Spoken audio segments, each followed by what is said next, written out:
Britco&Bridcoയും സമഗ്ര ശിക്ഷാ കേരളയും സഹകരിച്ച് ലാബ് ടെക്നിക്കൽ അസിസ്റ്റന്റുമാർക്കായി ശില്പശാല സംഘടിപ്പിച്ചു.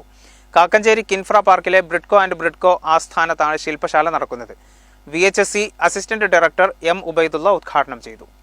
ഇന്ത്യയിലെ ആദ്യത്തെ മൊബൈൽ ഫോൺ ഇൻസ്റ്റിറ്റ്യൂട്ടായ Britco&Bridcoയും സമഗ്ര ശിക്ഷാ കേരളയും സഹകരിച്ചുകൊണ്ടാണ് VHSC ലാബ് ടെക്നിക്കൽ അസിസ്റ്റന്റുമാർക്കായി സംസ്ഥാന തലത്തിൽ ഓറിയന്റേഷൻ റെസിഡൻഷ്യൽ ശില്പശാല സംഘടിപ്പിക്കുന്നത്.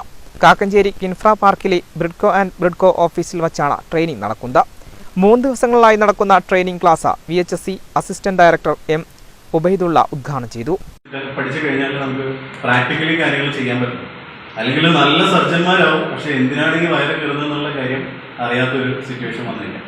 അപ്പൊ അതുകൊണ്ട് നമ്മൾ ആദ്യം ഒരു ചെറിയ രീതിയിലെങ്കിലും അതിന്റെ തിയറിറ്റിക്കൽ ആയിട്ടുള്ള വശങ്ങൾ മനസ്സിലാക്കണം. അത് കഴിഞ്ഞ് നാളെയും മറ്റന്നാളും നിങ്ങൾക്ക് പ്രാക്ടിക്കലായിരിക്കും. പ്രാക്ടിക്കൽ ഹാർഡ്വെയർ സെക്ഷൻ ഉണ്ടാവും, അതേപോലെ സോഫ്റ്റ്വെയർ സെക്ഷൻ ഉണ്ടാവും. ഓക്കെ, അപ്പൊ ഇങ്ങനെയാണ് അതിന്റെ ഒരു ചെറിയ ബ്രീഫിംഗ് എന്നുള്ള രീതി പറയാനുള്ളത്. നമ്മളെ കോഴ്സ് എന്ന് പറയുന്നത് ഏകദേശം 4 മുതൽ 5 മാസം വരെ നീണ്ടു നിൽക്കുന്ന ഫുൾ ഡേ ക്ലാസ്സുകളാണ് വരുന്നത്. ദിവസം 6 മണിക്കൂർ വെച്ചിട്ടാണ് നമ്മൾ കുട്ടികൾക്ക് ക്ലാസ് കൊടുക്കുന്നത്. അതിൽ ഇംഗ്ലീഷ്, മാത്സ് അങ്ങനത്തെ സാധനങ്ങളൊന്നുമില്ല. നമ്മൾ ഈ സ്മാർട്ട് ഫോണുമായി ബന്ധപ്പെട്ട് സമഗ്ര ശിക്ഷാ കേരള ജില്ലാ പ്രോഗ്രാം ഓഫീസർ മഹേഷ് MD അധ്യക്ഷത വഹിച്ചു. Britco&Bridco assistant technical manager Ranjitha കോഴ്സിന്റെ വിശദാംശങ്ങൾ അവതരിപ്പിച്ചു.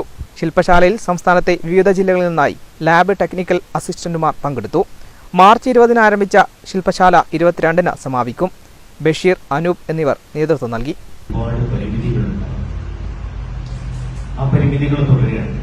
അതായത് പരിമിതികൾ അവസാനിക്കും, പരിമിതികൾ തുടരുന്നുണ്ട്. അപ്പോ അതിന് ഒരുപാട് കാരണങ്ങളുണ്ട്.